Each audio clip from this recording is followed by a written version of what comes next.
The Department of Home Affairs has taken decisive steps to enhance the security features of the South African passport. Here's the Minister, Dr. Aaron Motsoaledi. Minister, why these additional security features? Precisely because we are observing increased abuse of our passports by some nationalities who are not entitled to them and do not want to respect our country's laws. In recent months, our passport has been in the news for all the wrong reasons. When your passport is defrauded, countries around the world start doubting the integrity of your enabling documents.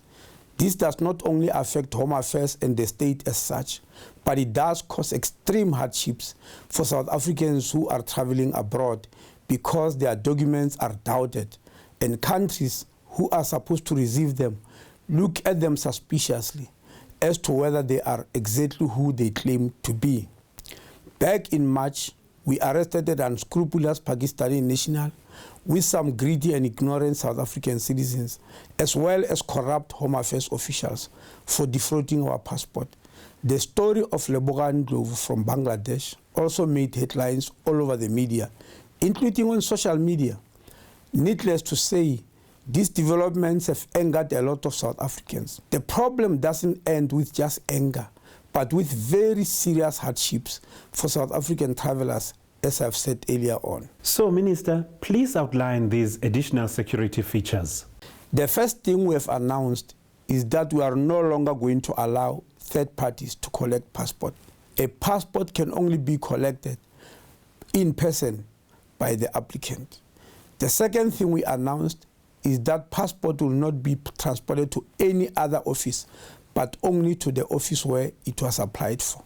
Thirdly, passports will no longer be activated at quality control as it was the practice, but the person who applied for that passport must come and activate it in the office using their fingerprint. We must strongly warn that any passport collected using any other methods other than the ones announced will not be activated. It will be of no use to the holder.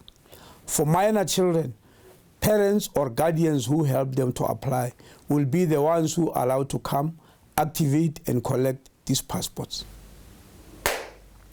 Minister, what is an emergency passport and how does the department issue this passport? I must reiterate, there's nothing called an emergency passport for any South African traveling to another country. The so-called emergency passport is actually a handwritten document available only to a South African who is stranded in another country.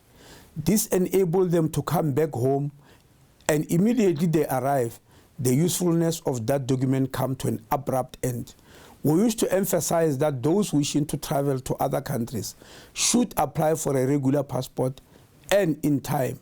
Let me take this opportunity to advise South Africans passport holders to make sure that they check the expiry date on their passport on a monthly basis. For frequent travelers, fortnightly will even be better. This is because a process of producing a passport takes between 5 and 13 days. Under some rare circumstances, we may produce a passport within 24 hours, but this will cost an arm and a leg. We invite you to apply for a passport online through the Home Affairs branch appointment booking system for convenience and better service, precisely because we care. And that was the Minister of Home Affairs, Dr. Aaron Motsoaledi.